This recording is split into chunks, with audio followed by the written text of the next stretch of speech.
Aujourd'hui, je vais vous parler de jet privé. Je vais vous parler de requins.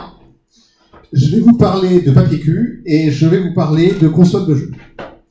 La stratégie, qu'est-ce que c'est? Parce qu'au fond, c'est un mot qu'on entend très souvent. La stratégie, ça consiste basiquement à gagner plus de fric que son concurrent. Donc ça consiste à prendre des décisions qui permettent à l'entreprise d'être plus rentable que les entreprises concurrentes d'un secteur, ou d'être plus rentable que, je veux dire vulgairement, qu'un livret A.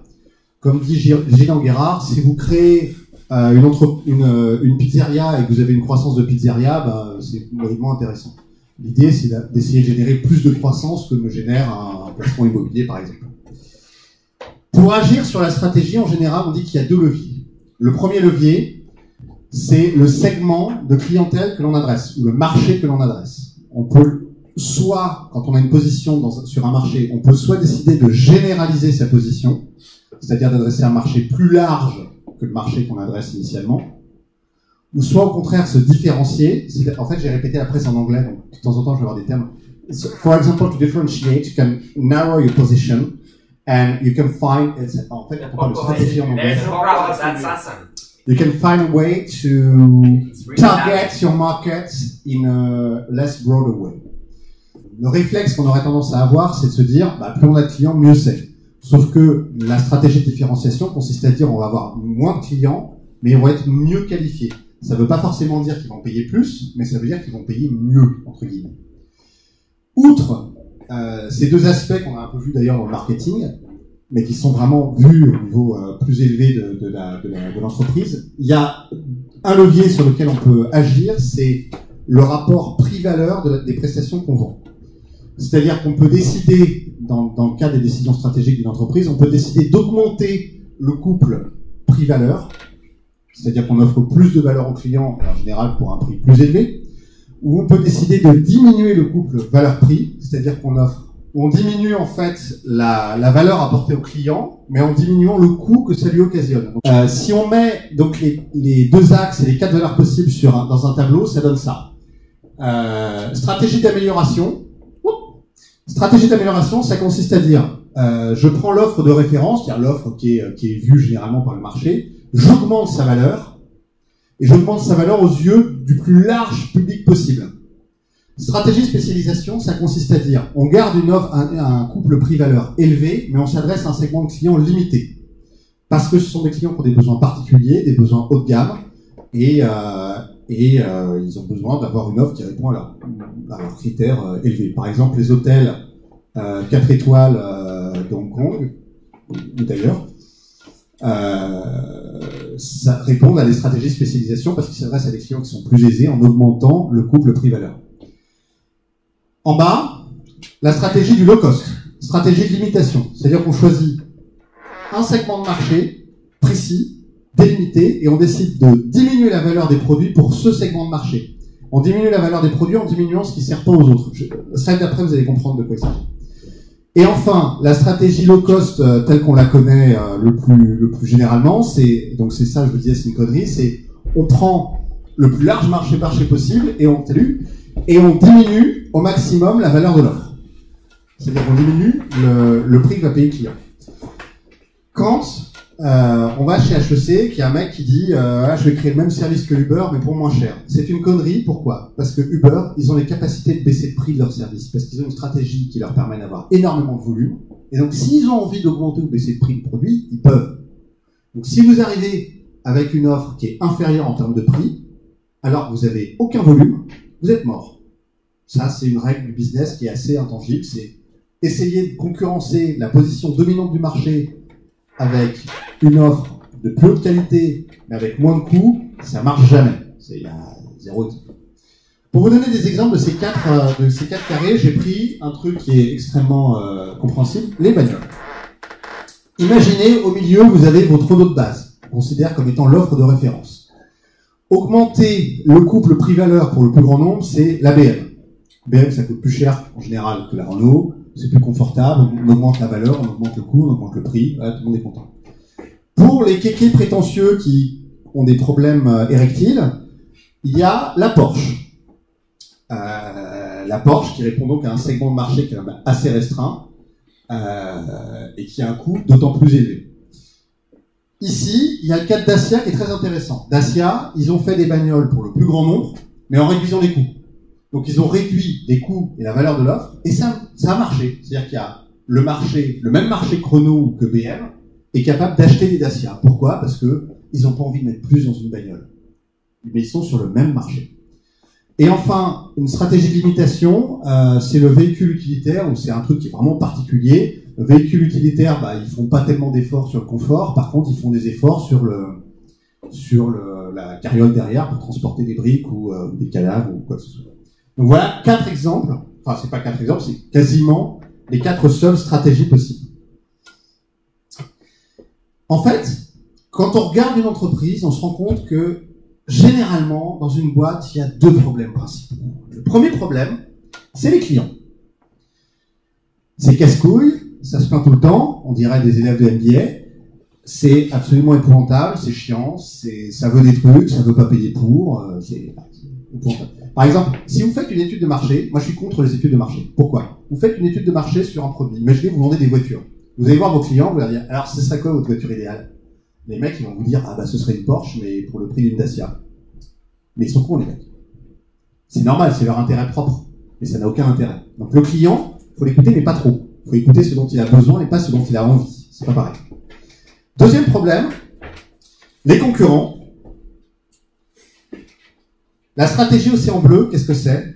C'est une stratégie qui vise, sur la base de ce qu'on a vu précédemment, à prendre le meilleur des 4 quadrants et à essayer de maximiser l'offre qu'on apporte aux clients tout en contournant la concurrence. Donc c'est très bizarre. Je vais vous parler d'Océan Bleu, je vais vous parler de cette stratégie, et je vais vous parler de coûts par exemple, et il y a des exemples de stratégies Océan Bleu où il y a une diminution des coûts, d'autres où il y a une augmentation de la valeur. Donc c'est pas corrélé. Donc on va voir de quoi il s'agit en détail. Pourquoi ça s'appelle Océan Bleu? Parce qu'en fait, tout ce dont je vous ai parlé jusqu'à présent, tout ce que l'on va voir dans le module stratégie, je suppose, consiste à se positionner dans la situation suivante. On est ici, dans une chouette mer, où il y a plein de requins qui se bouffent le nez entre eux. Je vous avais dit qu'on parlerait de requins, c'est fait. Quelqu'un coche pour le loto, vous arrivez à suivre. Donc tous les requins se bouffent le nez entre eux, il y a du sang partout dans la mer, et la mer est rouge, c'est dégueulasse, c'est horrible, c'est monstrueux, c'est difficile, c'est douloureux. En fait, c'est là où sont la majorité des entreprises. La majorité des entreprises sont dans un environnement qui est concurrentiel, voire ultra concurrentiel. En fait, l'océan rouge, c'est le Game of Thrones du business. Moi, je vous emmène là. Cet endroit-là, c'est l'innovation, non pas par la technologie, non pas par une stratégie de prix ou de coût, ça consiste pas à dire on va faire du low cost, on va faire du cher, c'est l'innovation par la valeur que l'on apporte aux clients. En fait, c'est vachement important. Je vais vous donner un exemple. En fait, le truc, c'est... Je suis en train de lire mon iPhone, c'est pas la peine de me critiquer. Le truc, c'est d'aller sur un segment de marché qui est totalement négligé par ses concurrents. Parce qu'en fait, s'il n'y a pas de concurrents sur un segment de marché, vous êtes à peu près peinard. Et en fait, en creusant bien, on se rend compte qu'il y a plein d'opportunités de marché sans concurrents, ou avec très peu de concurrents, ou des concurrents qui adressent mal le marché. Je vais vous donner un exemple, et vous allez pouvoir cocher le deuxième item du bingo. Je vous ai dit qu'on parlerait de console de jeu.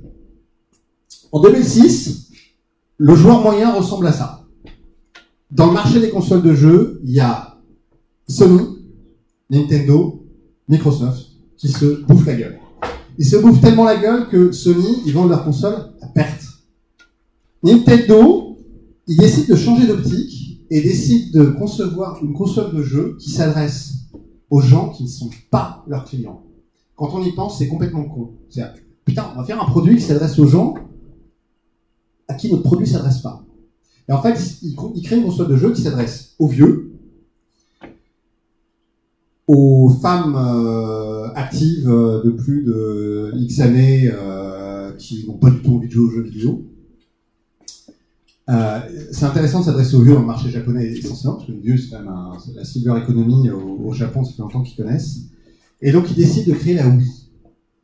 Et en fait, la Wii, si vous regardez bien, c'est une console de jeu qui ne répond absolument pas aux normes des consoles de salon de l'époque. C'est-à-dire que la Sony, Nintendo et Microsoft faisaient une guerre des technologies.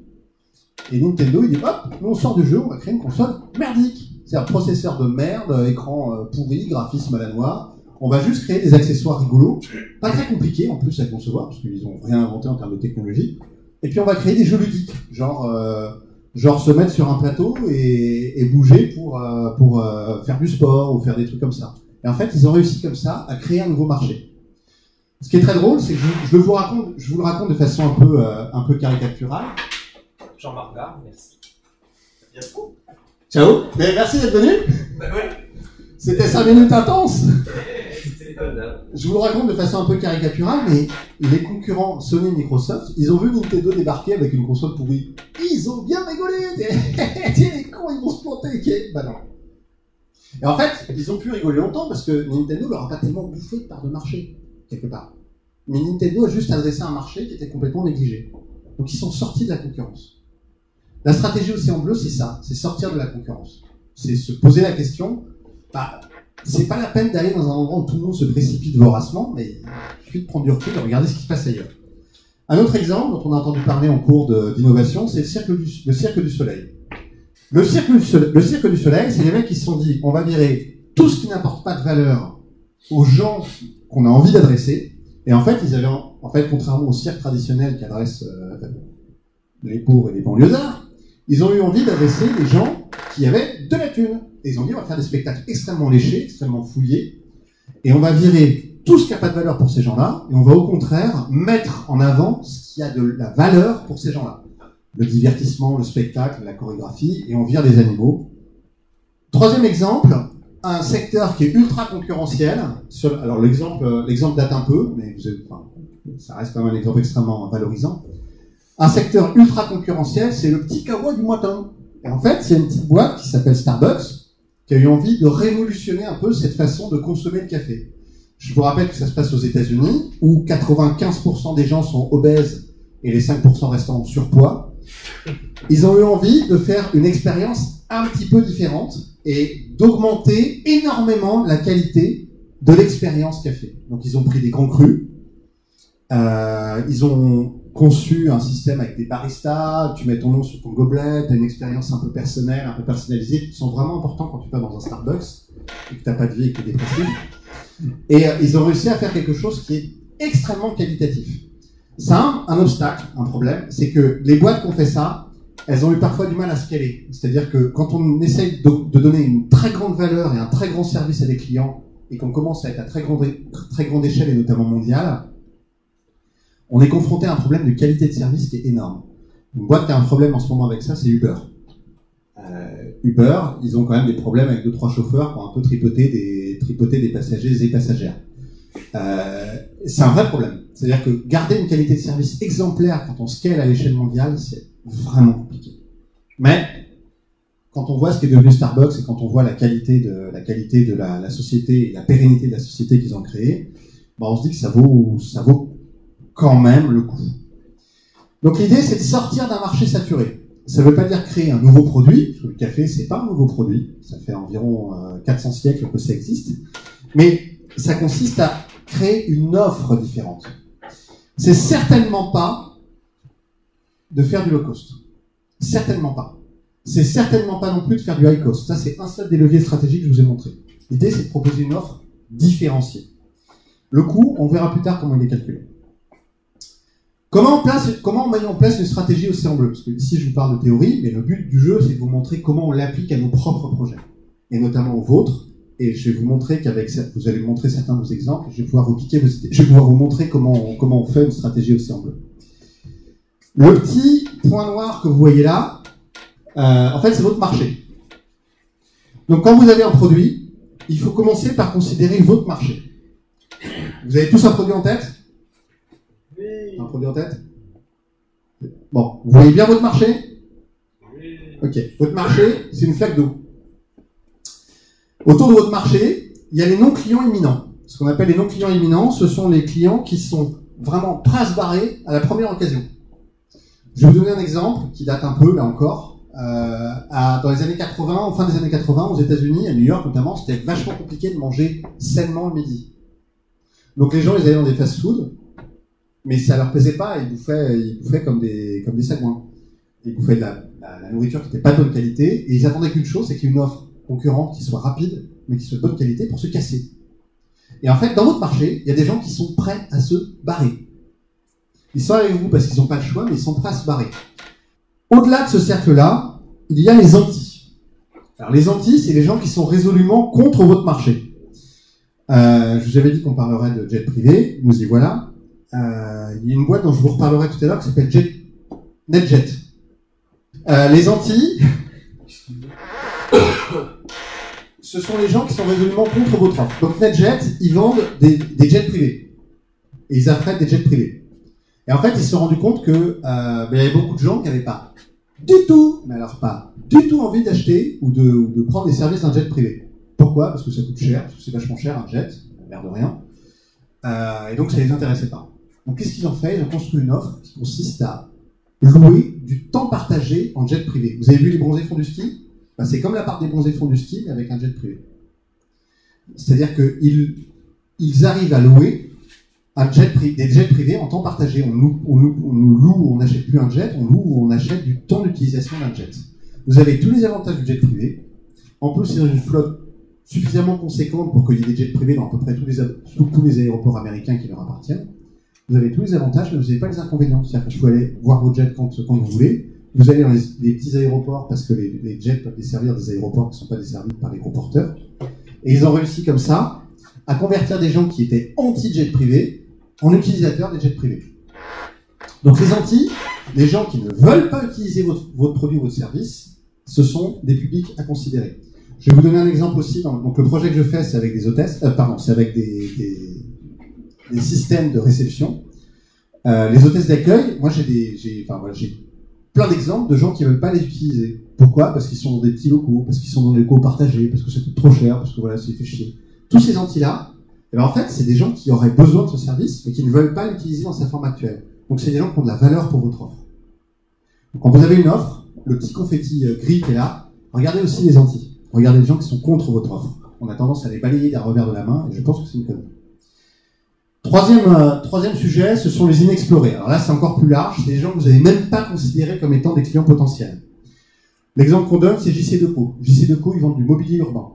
Dans les années 60, le mobilier urbain, ce qui n'est pas vraiment à la mode, et les communes avaient un peu autre chose à foutre que d'acheter des bancs pour les pauvres ou des supports d'affiches pour la communication municipale. JC-Deco, ils ont dit, bah voilà, eux, on n'a jamais pensé à leur vendre des systèmes d'affichage. Bon, on va aller voir les communes, on va leur dire, on vous le vend pas, on vous le donne. En échange, vous nous donnez une concession sur les revenus, mais on vous donne le système d'affichage.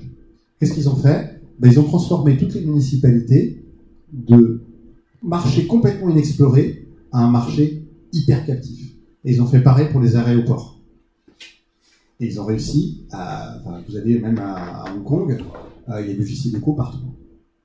Et ils ont réussi comme ça à adresser un segment de clientèle qui était totalement inexploré. C'est bon ? Alors, pour mettre ça en œuvre, je vais vous présenter 3 ou 4 outils qui peuvent servir à déterminer la pertinence d'une stratégie Océan Bleu. Donc, vous regardez votre segment de clientèle, vous élargissez. Je vais vous présenter d'abord des outils de représentation d'une stratégie, et après je vous présenterai des exemples de méthodes pour parvenir à cette représentation. L'outil principal, c'est le canevas stratégique. Le canevas stratégique, ça consiste à mettre en abscisse les caractéristiques des offres de vos concurrents et en ordonner la valeur aux yeux des clients de cette offre.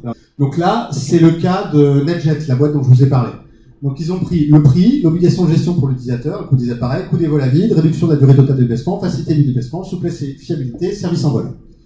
Ils ont pris le cas, donc la courbe qui est là en bas, c'est les compagnies aériennes. Ils ont pris les avions entreprises et ils ont décidé de faire le meilleur des deux mondes. Expliqué comme ça, on se dit, mais putain, bah ouais, c'est évident. Carrément, on prend 2 sujets qui n'ont rien à voir entre eux et on fait le meilleur des deux mondes. C'est génial. Fallait y penser. Un autre exemple de canevas stratégique, c'est une boîte qui s'appelle Yellowtail. Yellowtail, c'est une boîte australienne qui fait du vin. En fait, des boîtes qui font du vin, il y en a un paquet. Et Yellowtail, ils ont dit que leur stratégie pour créer leurs produits, ce serait d'aller à l'encontre des codes habituels du vin. Alors nous, on est français, on est extrêmement prétentieux, donc ça va nous choquer. Mais quand on pense à du vin, on pense à des qualités œnologiques, à une certaine intellectualisation de la consommation, à un certain élitisme. Yellowtail, ils ont dit, nous, on va vendre du vin qui est facile à boire, qui se boit comme de la bière. Et on va le marketer et le vendre comme de la bière. Deuxième outil, c'est la grille des 4 actions. Les 4 actions, c'est, vous prenez chacune des caractéristiques des offres que vous avez vues dans la grille précédente, vous prenez chacune et vous vous demandez, est-ce que je dois l'atténuer, créer de la valeur, la renforcer ou l'exclure? En parallèle de cette grille des 4 actions, vous déduisez une matrice. Donc là, c'est la matrice de Yellowtail, du vin. Qu'est-ce qu'ils font? Ils excluent les terminologies de distinction œnologique, ils n'en ont rien à carrer. Ils excluent la publicité média, parce qu'ils ne sont pas faits de médias. Ils excluent le potentiel de garde, ils s'en tapent, c'est du vin qui se garde comme de la bière, ça se garde au frigo et après on en boit. Ils renforcent le prix par rapport au vin ordinaire, c'est-à-dire qu'ils ont un alignement de prix qui est cohérent par rapport au prix ordinaire. Ils créent la facilité de consommation, la facilité du choix, oui, parce qu'ils ont 2 vins, un rouge et un blanc. C'est vachement simple pour choisir. Tu prends un Bourgogne, il y en a un paquet. L'amusement et l'aventure, parce que en fait, sur la Yellowtail, c'est un kangourou. Sur la truc, c'est rigolo. Et ils atténuent le prestige et l'ancienneté du vignoble, rien à carrer, ils font ça avec du raisin de table. La complexité du goût, parce qu'en fait, au niveau du goût, c'est un produit qui est facile à boire. C'est pas que du market, hein. C'est vraiment au niveau du goût, c'est un produit qui est facile à consommer. Et ils atténuent l'éventail des vins proposés, donc je vous disais, ils ont juste 2 vins, le rouge, le blanc. Voilà la matrice du cercle du soleil. Donc vous allez pouvoir retrouver ce que j'ai vu. Donc ils renforcent le prix, la piste unique, donc le prix du cercle du soleil il s'envole. C'est pas du low cost, alors que Yellowtail c'est plus proche du low cost. Ils atténuent les émotions et dangers, ils atténuent l'amusement et l'humour. Par contre, ils font les spectacles à thème, l'ambiance raffinée et tout ça. Un autre outil de Blue Ocean, c'est la matrice que je vais vous montrer maintenant, que je vous invite à regarder avec un œil critique et que je vous invite à utiliser dans tous les projets que vous faites. Normalement, c'est sur... Je vais vous le montrer. Première question. En fait, c'est des questions à vous poser. C'est vachement facile, hein. Vous allez voir, ça paraît compliqué comme ça. Est-ce que votre truc que vous faites, ça a une utilité pour l'acheteur? Oui ou non? Si ça n'a pas d'utilité, c'est pas la peine d'aller plus loin. Est-ce que ça a une utilité pour l'acheteur? 2 ans. Si oui, dans ces cas-là, vous regardez votre prix. Est-ce que votre prix est-il bien accessible à la masse de vos acheteurs? Si par exemple, vous êtes chez Dacia, vous concevez une bagnole, et la bagnole qui sort de l'atelier, elle coûte 70 000 €. Bon, repensez, recommencez. Le coût, est-ce que vos prix, donc vous êtes chez Dacia, vous concevez une voiture, vous la vendez 20 000 €. Problème, à fabriquer, elle coûte 60 000 €. Eh merde, on recommence. Là. Après, on passe à là. Oui. Ah ouais. Alors, le coût, c'est important de se poser 2 fois la question. Parce que quand même, c'est vachement important. L'adoption. Est-ce que votre produit peut être utilisé, peut avoir une utilité, mais aussi peut être utilisé par une masse de gens? Par exemple, vous créez un produit qui fait hôtesse d'accueil et qui ouvre un portique de sécurité quand vous passez. Le problème, c'est que toutes les entreprises elles ont déjà un prestataire de sécurité qui va dire non, je ne vais pas autoriser un produit tiers, on va dire bouffer mon marché. Donc ça, c'est un frein à l'adoption. Si c'est pas le cas, vous repensez. Si tout ça c'est bon, vous avez peut-être une idée viable. Je vais vous proposer une méthode en 6 étapes, que c'est tellement bien que ça aurait pu être moi qui l'aurais inventé, mais c'est pas le cas. Donc 6 étapes à suivre pour parvenir à une stratégie efficace. La première chose, c'est que vous allez étudier les alternatives du marché. Donc première chose, c'est vous explorer les différentes alternatives, parce que le produit que vous voulez vendre, globalement, les gens, ils n'ont pas attendu, mis à part si vous vendez un traitement contre une maladie incurable et que votre marché, c'est les lépreux qui sont bientôt cuits, il y a de fortes chances que l'inexistence de votre produit ou de vos services n'empêche pas vos clients potentiels de vivre. Donc ils utilisent autre chose. Autre exemple, les finances personnelles. Vous connaissez Quicken de Intuit? Quicken? Ouais. Quicken d'Intuit, ils adressent à un marché qui est le marché des gens qui ont envie de faire leur compte. Moi, je suis pas concerné, je fais jamais mes comptes. L'alternative à Quicken, c'est le papier, le crayon et la calculette. mais c'est un truc à considérer. C'est-à-dire que si les mecs ils font pas un outil qui est aussi facile quasiment à utiliser qu'un papier, un crayon, une calculette, ça marchera pas, le truc. Ça marchera pas. Il y a des mecs qui ont eu cette idée-là et qui ont créé un truc qui s'appelle Bankin. C'est une appli pour téléphone, ça se branche à vos comptes, et vous faites vos comptes, enfin ça fait vos comptes pour vous, en fait. Voilà. Et moi qui fais pas mes comptes, je suis adhérent à Bankin. Je me fais chier de manipuler le tableau Excel ou des trucs de week-end, voilà. Donc faut évaluer les alternatives à votre produit qui existent forcément puisque les gens survivent malgré l'absence de vos produits. Avant l'iPhone, enfin l'iPhone c'est un cas d'océan bleu mais qui est un cas mais emblématique. Avant l'iPhone, les gens ils avaient un appareil photo, les gens ils avaient un téléphone de merde pour envoyer des textos, les gens quand ils voulaient jouer ils avaient la petite console Nintendo de poche. Il y avait des alternatives. Okay. Deuxième piste, il faut explorer les différents groupes stratégiques. Alors, les différents groupes stratégiques, c'est vous prenez l'ensemble des sociétés qui vendent des produits proches de ce que vous voulez offrir. En regardant ces différentes segmentations, ça permet de déduire, peut-être que c'est des marchés différents. Et peut-être qu'il y a des passerelles à trouver entre des marchés qui aujourd'hui sont très segmentés. Un exemple de ça, c'est Ralph Lauren qui a eu l'idée. Donc Ralph Lauren, c'était un couturier assez haut de gamme, qui a eu l'idée de créer, mais c'est pareil pour Lacoste, qui n'était pas couturier d'ailleurs, qui a eu l'idée de créer des polos.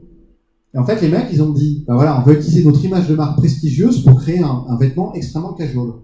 Et ils ont créé des passerelles entre deux groupes stratégiques. Le groupe stratégique des polos casual, entre guillemets, bas de gamme, et le groupe stratégique des vêtements de haute couture. Et ils ont réussi à trouver des passerelles entre les deux. Ils ont probablement été inspirés par Lacoste. Voilà, donc c'est une approche qui est intéressante de regarder comment sont segmentés vos concurrents. Troisième slide qui me semble extrêmement importante, c'est regarder ce qui se passe en amont et en aval de l'utilisation de votre produit. Je vais vous donner un exemple. Je suis obligé de regarder mes slides parce que je ne sais jamais comment il s'appelle. Si vous êtes un laboratoire pharmaceutique, vous vendez des produits pour les diabétiques. D'accord? Votre client, c'est qui? C'est les diabétiques. Non, les médecins. Vos clients, c'est les médecins. Il y a un labo pharmaceutique, il y a 20 ans, qui s'appelle Novo Nordisk, qui est un laboratoire danois, qui s'est dit, mais pourquoi c'est les médecins nos clients? C'est complètement con. Effectivement, ça doit être les patients, les diabétiques nos clients. Donc ils ont eu l'idée, mais vous voyez que c'est une démarche qui est tellement intuitive, mais les laboratoires pharmaceutiques jamais se posent la question. Donc ils ont eu l'idée de créer un produit destiné non pas aux médecins des diabétiques, mais destiné aux diabétiques. Et ils ont créé une seringue auto-injectable que les gens qui ont du diabète peuvent garder, qui ont toujours d'ailleurs, qui gardent sur eux, qui peuvent utiliser eux-mêmes, qui peuvent manipuler eux-mêmes. Donc en fait, les gens qui étaient atteints de cette maladie étaient devenus prescripteurs de cette maladie auprès des gens qui étaient censés être leurs propres prescripteurs. Je vais vous donner un autre exemple. Intel. Intel, ils vendent des microprocesseurs. Le concept de Intel Inside, c'est de dire que on va faire la promotion de quelque chose qui est de haute qualité et qui est à l'intérieur d'un produit sur lequel le client final n'a pas finalement la possibilité d'action. Donc finalement, le Intel Inside, indirectement, est devenu synonyme de qualité pour les fabricants d'ordinateurs. Et donc, ils étaient très contents de mettre Intel Inside, parce que Intel finançait partiellement leur pub. Et donc, c'est comme ça. En fait, Intel, ils ont pris ce qui se passait en aval de leur chaîne de production, où est-ce qu'ils partent leur processeur. Et s'ils n'avaient pas fait ça, peut-être que Intel serait pas une marque reconnue aujourd'hui. Mais ils ont réussi à faire en sorte que Intel soit une marque connue et reconnue par le consommateur. Quatrième chose à faire, il y en a 6, hein. Donc, voilà. Explorer les produits ou les services complémentaires.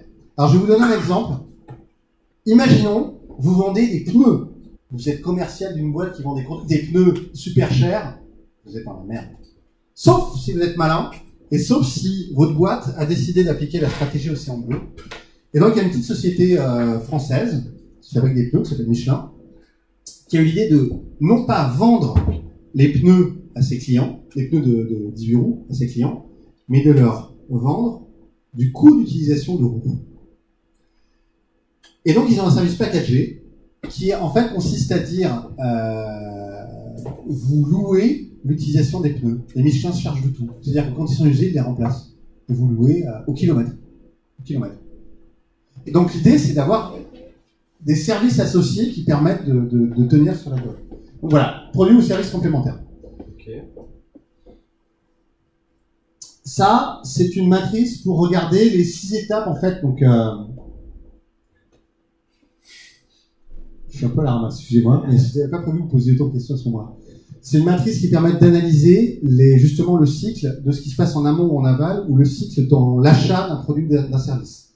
Vous regardez, vous mettez une matrice comme ça, et vous regardez comment votre client se sent à chaque étape. Achat, livraison, utilisation, complément, entretien, élimination. Ça permet aussi, la stratégie Blue Ocean comporte une composante écologique et sociale qui est forte, et qui permet de prendre en charge notamment les problèmes d'élimination des déchets ou d'élimination des produits. Typiquement pour Michelin, les mecs, ils ont géré la problématique des déchets des pneus, parce que les pneus, on les recycle. Tout le monde y gagne. La société y gagne. Vous prenez tout le cycle d'utilisation de vos produits ou de services, et donc vous regardez où vos clients pêchent, où est-ce qu'ils ont des difficultés pour trouver. En fait, ça, ce sont des outils pour trouver les pain points des clients. Ce sont des outils très intéressants. Ça, c'est donc la 4e étape, les produits et services complémentaires. Ensuite, il y a la capacité à transformer quelque chose qui est fonctionnel en émotionnel ou quelque chose d'émotionnel en fonctionnel. J'ai pris volontairement, vous avez dit que je m'en parlerai. J'ai pris volontairement un exemple extrême qui est effectivement le papier toilette. Pourquoi ? Parce que il n'y a rien de plus fonctionnel que du papier toilette.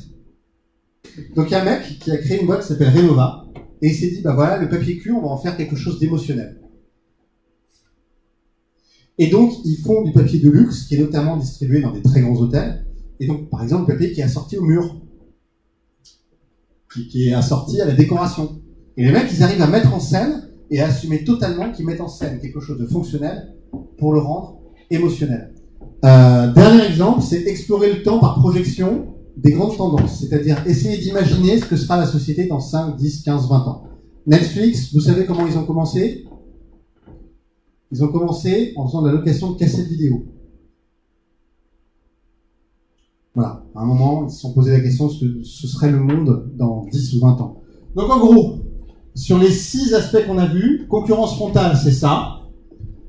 Océan bleu, c'est ça. Vous lisez la slide, tout est marqué, vous prenez la photo, je ne vais pas répéter. Vous pourrez savoir monsieur. Vous pourrez savoir Bien sûr. Bien sûr. Je demanderai à quelqu'un de vous les envoyer d'ici 6 mois. Dernier aspect, le prix et ce que j'appelle les douves. Donc la détermination du prix est importante dans la stratégie Océan Bleu parce que le prix est une composante complète de la stratégie. Le prix, ça se détermine pas au pif. Il faut faire ce qui s'appelle un corridor de prix du marché. Donc vous prenez les alternatives à l'utilisation de vos produits, vous regardez les différents critères de coût et ensuite, suivant la concurrentialité de votre concept, oui j'aime bien ce mot, soit vous avez des brevets, vous savez que personne ne peut venir vous lécher les bottes à échéance de moins de 5 ans et vous faites cher, soit vous êtes sur un produit facile à imiter, dans ces cas-là, vous avez intérêt à faire pas cher. Je vous la fais courte, il y a des livres entiers consacrés à la détermination de la stratégie de prix, mais pour faire court, c'est vous prenez le corridor des alternatives, du prix des alternatives, parce qu'en fait, vous êtes sur un marché où vous êtes seul au départ. Mais il y a un moment, le prix va vous servir à vous protéger. Justement, on peut maximiser sur le prix et dès qu'on est Une fois que vous êtes, donc l'océan bleu, le principe, c'est que vous arrivez sur un marché où vous êtes seul. Pour rester un peu peinard, un petit peu de temps, vous avez intérêt à créer des douves autour de votre marché. C'est-à-dire à créer des obstacles infranchissables ou très difficilement franchissables pour vos concurrents. Paradoxalement, on a tendance à se dire, on est petit, un gros concurrent, il va nous bouffer tout de suite. Pas forcément. On peut se trouver avec des orientations qui nous permettent de nous protéger en tant que petite boîte de l'invasion des grandes boîtes. Premier obstacle que rencontrent les grandes boîtes, c'est organisationnel. Par exemple, pour être très concret, vous prenez la Wii. En fait, la douve organisationnelle qu'ils ont eue autour d'eux, c'est de considérer que leur concurrence serait trop cool pour les imiter. Ils ont eu raison. Sony et Microsoft, qu'on soit trop vieux. Oh merde. Mais au moment où ils ont dit oh merde, Nintendo avait 2 ans d'avance. Rejoindre ça, il y a un obstacle opérationnel qui peut être énorme. Certaines grosses entreprises ne sont pas prêtes à imiter leurs concurrents. Notamment les banques, les assurances, ils ont vraiment du mal. Et notamment, il y a certaines innovations qui requièrent un changement d'organisation. Alors ça rejoint ce que tu disais plus. Qui requiert, non, alors donc c'est pas au niveau du top management, mais c'est au niveau de l'exécution. Il y a des boîtes qui sont absolument pas organisées en esprit start-up, compétition, innovation et machin. Troisième possibilité de se protéger contre les concurrents, c'est la marque ou l'image. Donc là, on reprend The Body Shop. The Body Shop, ils ont été en dehors des travers de la mode. Enfin, des codes usuels de la mode, notamment les codes du luxe avec la bombasse qui vient présenter un parfum en écartant les fesses sur une publicité. The Body Shop, c'est pas ce qu'ils faisaient. Et ils savaient très bien qu'une boîte comme L'Oréal ne pouvait pas les attaquer sur ce terrain-là parce que ça les aurait obligés à changer complètement d'image. Donc là, ils étaient peinards. Et enfin, la dernière douve à laquelle on pense plus volontiers quand on parle de douve, c'est les obstacles économiques et juridiques. Donc, être en situation de monopole et donc prenez par exemple une ville où il y a pas beaucoup de place où il n'y a pas la place pour avoir 2 multiplexes de cinéma. Vous êtes le premier, vous créez un zénith, vous créez une énorme salle de spectacle. En général, vous n'allez pas être limité dans la même ville tout de suite. Enfin, il y a plein de choses. Pareil, l'obstacle juridique, il y a des brevets, il y a des façons de se protéger. Une fois que vous êtes leader d'un marché et que vous avez la capacité d'avoir une stratégie de volume, vous avez beaucoup plus de facilité pour vous protéger. Mais en fait, paradoxalement, les petites boîtes ont des armes pour se protéger des grosses boîtes. Alors, c'est super ce que vous êtes convaincus ? Oui. Il y a juste un problème, c'est qu'en fait, la stratégie Océan Bleu, on ne sait pas si elle marche. Ce que je vous ai dit précédemment. Il n'y a pas de preuve. On est dans la stratégie, on est dans des choses qui font entrer plusieurs paramètres en ligne de compte. Dans beaucoup de boîtes que je vous ai présentées, n'ont pas appliqué strictement la stratégie Océan Bleu, parce qu'ils la connaissaient pas, parce que ça n'existait pas. Il y en a une qui l'a fait, c'est Nintendo avec la Wii. Et c'est l'un des seuls exemples qu'on connaît de stratégie Océan Bleu qui a été appliquée par les consultants pour créer le truc et qui a été jusqu'au bout et qui a marché. Au-delà de ça, les gens qui ont écrit le bouquin sur la stratégie ont été prendre des exemples du passé, ont été analyser ce qui avait marché avant, ont essayé de déduire une théorie, mais on ne sait pas avec certitude si elle marche. Il y a quand même un facteur d'appréciation qui est énorme. Autre chose, c'est que ça marche une fois de temps en temps, mais ça marche pas à chaque fois. C'est-à-dire que des iPhones, vous ne pouvez pas en avoir un tous les ans. Vous ne pouvez pas avoir un objet aussi disruptif que l'iPhone tous les ans. Il faut en avoir un tous les 10 ans ou mieux, tous les 15 ans. Ça nécessite d'être renouvelé. Dans les autres obstacles, c'est qu'une fois qu'on a créé son Océan Bleu, on est vite rejoint par les autres. Donc il faut avoir des stratégies pour conserver sa position sur son marché. Ça, je vous en ai pas parlé là, ça sortait un peu du cadre, mais ce sont des éléments importants à prendre en compte dans la stratégie. Dernier point, cette stratégie le bouquin sur la stratégie a été fait par 2 chercheurs à l'INSEAD. Ça date de 2004-2005 de mémoire. Ils vont renouveler leur édition en septembre, où ils vont donner d'autres exemples de boîtes qui ont réussi avec la stratégie Océan Bleu. Ils ont été consultants et ils les ont accompagnés. Donc c'est intéressant de voir aussi des exemples qui sont un peu renouvelés. Donc en guise de conclusion, faut voir ça comme des outils, faut voir ça comme des angles de réflexion, faut voir ça comme des pistes pour sortir un peu de sa zone de confort, pour que la grenouille sorte de son bocal de froide, de ses casseroles. C'est pas la vérité absolue, c'est extrêmement contestable et vous l'avez contesté par vos questions, mais ça reste un outil moi que je trouve absolument passionnant et qui nécessite, je pense, d'être étudié à sa juste valeur.